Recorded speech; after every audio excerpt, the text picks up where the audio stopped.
अहमदनगर अखेर 51 तोळे सोने घेऊन गेलेले चोरटे पोलिसांच्या ताब्यात। 26 लाख रुपये हस्तगत।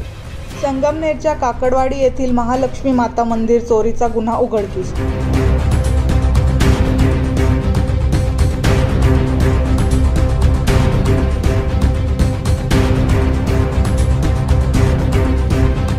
मंदिरात चोरी करणाऱ्या आंतरजिल्हा टोळीतील 6 आरोपी स्थानिक गुन्हे शाखेकडून जेरबंद करण्यात यश आले आहे। आरोपींकडून 26,12,900 रुपयांचा मुद्देमाल जप्त करण्यात यश आले।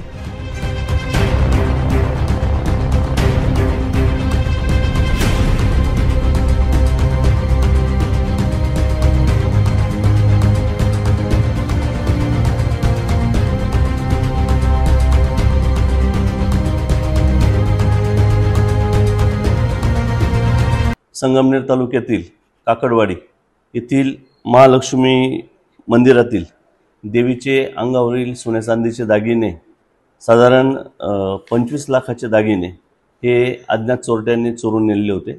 घटनास्थळाला सर्व वरिष्ठ अधिकाऱ्यांनी भेट दिलेली होती आणि स्थानिक गुन्हे शाखेला पण तपासाच्या सूचना दिलेल्या होत्या।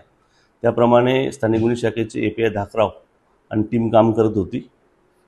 सर्व CCTV फुटेज आणि इतर गुन्हेगारांची माहिती संकलित करून सदरचा गुन्हा हा सुयोग दवंगे व त्याच्या एकूण 4 साथीदारांनी केल्याचं निष्पन्न झालेलं आहे।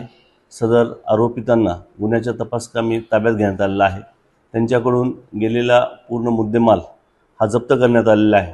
त्या व्यतिरिक्त त्यांनी सिन्नर तालुक्यातील कुंदेवाडी येथील बालाजी मंदिर व वजेश्वरी मंदिर या ठिकाणी चोरी केल्याची कबूल दिलेली आहे। त्याच्यातीलही मुद्देमाल हा रिकव्हर करण्यात आलेला आहे। साधारण 27-28 लाखाचा मुद्देमाल हा आतापर्यंत हस्तगत करण्यात आलेला आहे।